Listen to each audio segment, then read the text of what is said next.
Welcome back, everybody.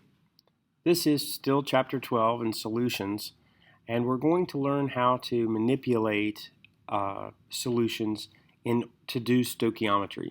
Stoichiometry is kind of the heart and soul of chemistry, being able to take certain amounts of anything you have, and in an equation, if it works, if two things combine or cause some change in each other, you can take a beginning product and find out how much of an ending product you have, and we've worked on it for months. And now we're going to see that solutions, you can take the information you know about concentration, volume, and amounts, and incorporate that into finding out how much of something you will have, or what its concentration will be in this case.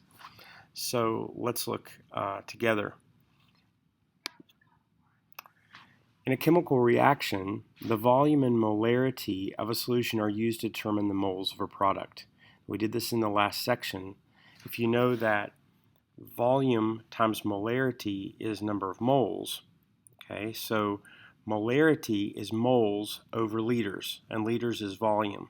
So all they did was take the volume that went under the moles in molarity and multiply it by molarity, and you get moles. Okay, if you know the moles of something, then I can go through the periodic table and find out how many grams of that there is. I can go through a balanced equation and find out how much reactant you're going to get in moles, and then go to grams of that.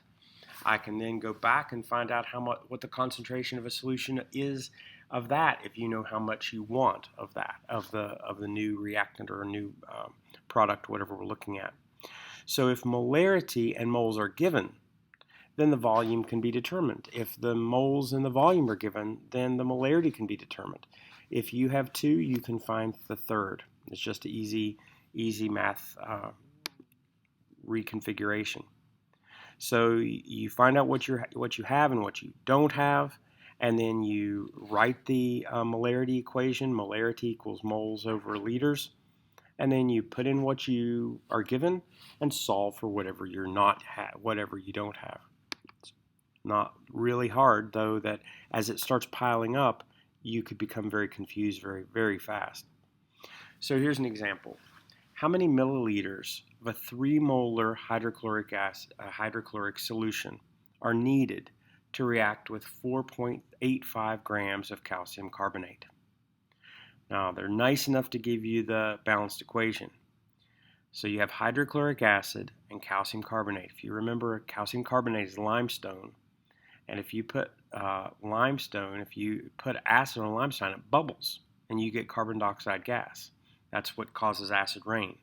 So here's the balanced equation: 2 to 1 to 1 to 1 to 1. All right. So once you have the balanced equation, now if you were to have moles, you could find out moles of any of the other components. Okay. So first of all, you're given 3-molar hydrochloric acid solution. Okay, and we don't know how much, but we're given that concentration. And we know that there's 4.85 grams of the limestone. Okay, so I would start in with the limestone. 4.85 grams of limestone gives you how much hydrochloric acid? Okay, I would come in at limestone, CaCO3, because I have 4.85 grams. I could easily find out how many moles that is by taking the molar mass of calcium, carbon, and 3 oxygens, putting it together and finding out how many moles. And then I see that calcium carbonate is 1 mole to every 2 moles of hydrochloric acid.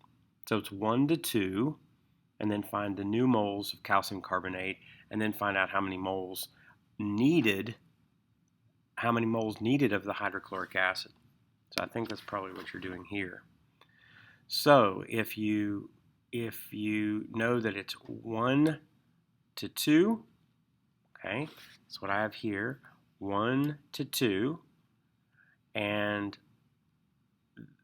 I have 1 mole of calcium carbonate, which is what you found here, then you end up with 2 moles of hydrochloric acid. And if you know 2 moles of hydrochloric acid, you know that if it's 3 molar, it's 3 moles in every liter. That's the same as saying 3 moles in every 1,000 milliliters. Okay, so if it's 3 moles in 1,000 milliliters, and you know that you need 2 moles, then I can find out how many milliliters that is. Okay, so I've got 4.85 grams, gives me how many grams of calcium carbonate. That told me that I had 2 moles, and then it's 3 moles for every 1,000 milliliters, canceling moles with moles, and end up with an answer of 32.3.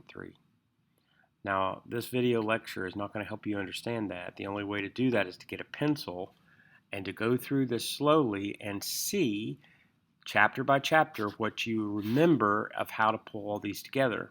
And the practice is what will allow you to learn it. It's not simply memorizing what I say, but I have to say it. So I wish you good study, and I'll see you in class.